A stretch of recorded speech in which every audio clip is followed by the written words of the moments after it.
நம்ம கேட்குற சில கதைங்க இதெல்லாம் உண்மையா இல்லாமல் இருந்தால் நல்லா இருக்கும்லன்னு நினைப்போம். ஏன்னா அந்த மாதிரி கதைங்க கேட்கவே மனசுக்கு ரொம்ப கஷ்டமா இருக்கும். இப்போ யோசிச்சு பாருங்க, இதே அந்த கதையில நீங்க மெயின் கேரக்டரா இருந்தீங்கன்னா, இப்போ நான் சொல்ல போற கதையோட கிளைமேக்ஸை நீங்க யாருமே கெஸ் பண்ணியிருக்கவே முடியாது. அப்படியும் கண்டுபிடிச்சிட்டிங்கன்னா கமெண்ட்ஸ்ல சொல்லுங்க, எத்தனை பேர் கண்டுபிடிக்கிறீங்கன்னு பார்ப்போம். Hello crime fam, welcome to candle light crimes.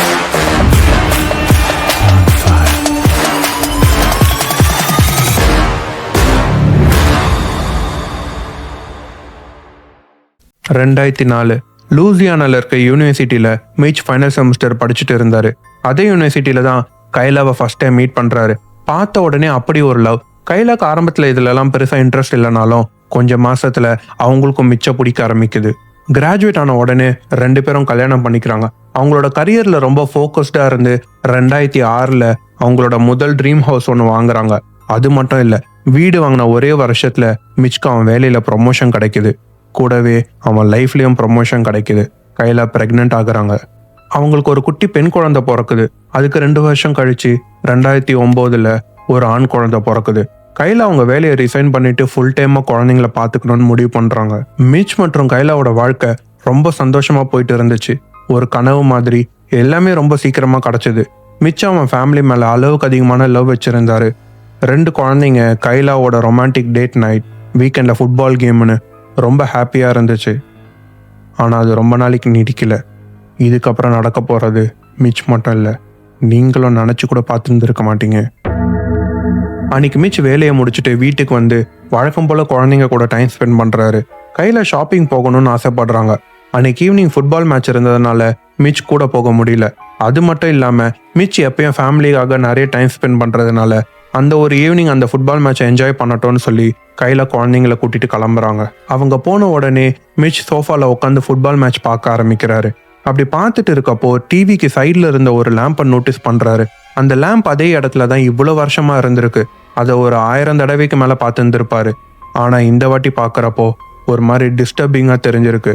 அதை இக்னோர் பண்ணிட்டு மறுபடியும் ஃபுட்பால் மேட்சை கண்டினியூ பண்றாரு. ஆனா அவர் மைண்டு ஃபுல்லா அந்த லேம்ப் மட்டும்தான் ஓடிட்டு இருக்கு. சைட்ல திரும்பி மறுபடியும் அதை பார்க்கறப்போ பிளர்ரா தெரிய ஆரம்பிக்குது. நம்ம லைட்டை ரொம்ப நேரமா பார்த்துட்டு இருந்தா ஒரு மாதிரி பிளர்ரா தெரியும்ல, அந்த மாதிரி இல்லை, மொத்த லேம்புமே பிளர்ரா தெரிஞ்சிருக்கு. கண்ணை தொடச்சிட்டு பார்க்குறாரு, அப்பயும் பிளர்ரா தான் தெரியுது. சரி, கண்ணில் ஏதாச்சும் ப்ராப்ளமானு சுற்றி மற்ற இடத்தெல்லாம் பார்க்குறாரு. எல்லாமே பர்ஃபெக்டாக தான் தெரிஞ்சிருக்கு, அந்த ஒரு லேம்பை தவிர. இப்போ மிச் அவருக்கு ஸ்ட்ரோக் வந்துருச்சோன்னு நினச்சி பயப்பட ஆரம்பிக்கிறாரு. சோஃபால இருந்து எழுந்துச்சு அந்த லேம்ப் கிட்ட போய் பார்த்தப்போ கூட அது பிளர்ரா தான் தெரிஞ்சிருக்கு. தொட்டு பார்க்குறப்பையும் அதே மாதிரி தான் தெரிஞ்சிருக்கு. வீட்டில் வேற யாரும் இல்லை, மிச் மட்டும் தான் தனியாக இருக்காரு. அதனால அவருக்கு பயம் அதிகமாகுது. இப்போ அந்த லேம்பை கம்ப்ளீட்டாக இக்னோர் பண்ணிட்டு சோஃபாவில் உட்காந்து மறுபடியும் அந்த ஃபுட்பால் மேட்சை பார்க்கலான்னு சொல்லி நினைக்கிறாரு. இப்போ நீங்கள் இந்த வீடியோ பார்த்துட்டு இருக்கீங்க, உங்களுக்கு சைடில் யாரோ நடந்து போகிறாங்க. அவங்கள நீங்கள் டைரெக்டாக பார்க்கலனா கூட உங்களுக்கு அவங்களோட மூமெண்ட்ஸ் நல்லாவே தெரியும். அதே மாதிரி தான் மிச் அந்த லேம்பை எவ்வளோதான் இக்னோர் பண்ணணும்னு நினச்சாலும் அது அவர் கண்ணை உறுத்திக்கிட்டே இருந்திருக்கு. கொஞ்ச நேரத்தில் பிளர்ரா தெரிஞ்சுக்கிட்டு இருந்த அந்த லேம்ப் இப்போ தலைக்கீழாக தெரிய ஆரம்பிக்குது. மிச்சோட ஃபோக்கஸ் ஃபுல்லாக அந்த ஃபுட்பால் கேம்ல இருந்து கம்ப்ளீட்டாக லேம்பு மேலே திரும்புது. அந்த லேம்பை மட்டும் தான் பார்த்துட்டு இருக்காரு. இப்போ நேரம் ஆகுது. வெளியே போன கையில இப்போ வீட்டுக்கு வராங்க. டிவி ஒரு பக்கம் ஓடிக்கிட்டு இருக்கு. ஆனால் மிச் அந்த லேம்பை பார்த்துட்டு இருந்திருக்காரு. கையில எவ்வளோ கூப்பிட்டு பார்த்தாலும் அவர் திரும்பவே இல்லை. கிட்ட போய் மிச் என்ன ஆச்சுன்னு அவரை தொடுறப்பதான் அவர் சுய நினைவுக்கே வராரு. மிச் கைலா கிட்ட நடந்து எல்லாத்தையும் சொல்லணும்னு நினைக்கிறாரு. ஆனா கைலாக்கு அந்த லேம்ப் நல்லா தான் தெரிஞ்சிருக்கு. அதை நோட்டீஸ் பண்ண மிச் அவர் கண்ணில் தான் ஏதாச்சும் ப்ராப்ளம், தூங்கி எழுந்தா சரியா போயிடும்னு சொல்லி அதை இக்னோர் பண்றாரு. வழக்கம் போல ஃபேமிலியோட டின்னர் சாப்பிட்டுட்டு அந்த குழந்தைங்க கூட விளையாடிட்டு அவங்கள தூங்க வைக்கிறதுக்காக மேலே போறாங்க. குழந்தைங்கள தூங்க வச்சுட்டு மிச் தூங்க ட்ரை பண்றாரு. ஆனா அவர் மைண்டில் அந்த லேம்ப் மட்டும்தான் ஓடிக்கிட்டு இருக்கு. அவரால் தூங்க முடியல. மறுபடியும் கீழே போய் சோஃபால உட்காந்து அந்த லேம்பை பார்க்கறாரு. இருட்லயும் அந்த லேம்ப் பிளர்ரா தலைக்கீழ தான் தெரிஞ்சிருக்கு. அடுத்த நாள் மார்னிங் கைலா கீழே வராங்க.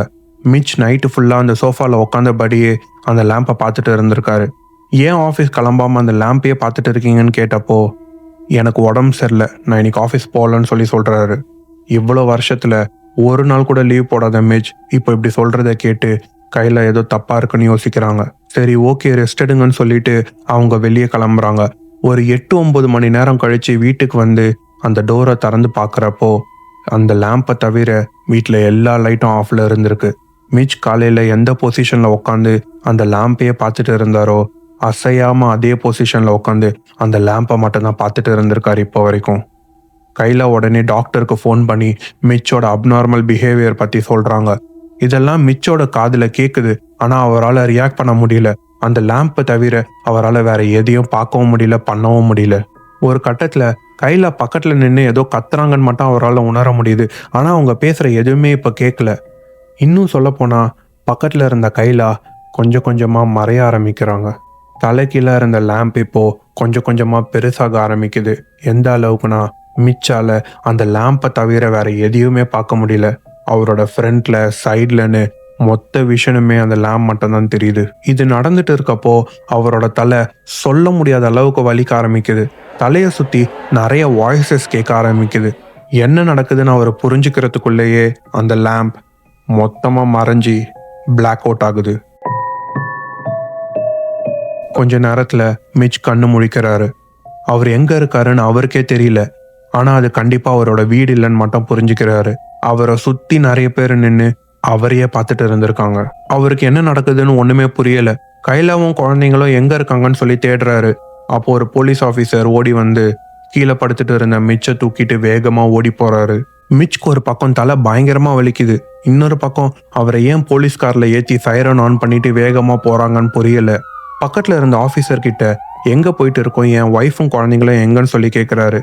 அதுக்கு அந்த ஆஃபீஸர், நீங்கள் கீழே விழுந்து உங்கள் தலையில் அடிபட்டிருக்கு, நாங்கள் உங்களை ஹாஸ்பிட்டல் கூட்டிகிட்டு போயிருக்கோம்னு சொல்லி அவரும் பதில் சொல்கிறாரு. ஹாஸ்பிட்டல் போய் மிச்க்கு ட்ரீட்மெண்ட் கொடுக்குறாங்க. எல்லாம் செட்டில் ஆன அப்புறம் பக்கத்தில் இருந்த டாக்டர் கிட்ட என் ஒய்ஃப் கைலாவும் குழந்தையும் எங்கன்னு சொல்லி கேட்குறாரு. அப்போ அவங்க கொடுத்த பதில் மிச்சால் ஏற்றுக்கவே முடியல.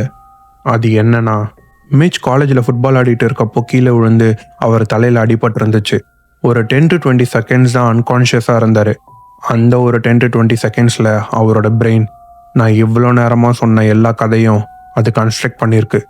அவருக்கு கல்யாணம் ஆகி குழந்தை பிறந்து ஒரு சந்தோஷமான ஃபேமிலி வாழ்ந்துட்டு இருந்த மாதிரி அது எல்லாத்தையுமே காட்டியிருக்கு. அப்போ தான் மிச் ரியலைஸ் பண்ணுறாரு, நடந்த எதுவுமே உண்மை கிடையாது. அவருக்கு கல்யாணம் ஆகலை, குழந்தைங்க இல்லை, கைலாவும் உண்மையான கேரக்டர் இல்லைன்னு புரிஞ்சுக்கிறாரு. இருந்தாலும் அவரால் ஏற்றுக்க முடியல. நிஜத்தில் அது வெறும் ஒரு 10 to 20 செகண்ட்ஸாக இருந்தாலும் நான் சொன்ன மாதிரி 2004 காலேஜ் முடிச்சு 2006 கல்யாணம் ஆகி வீடு வாங்கி 2007 2009 2 குழந்தைங்க பிறந்து ஒரு முழு வாழ்க்கையும் வாழ்ந்திருக்காரு.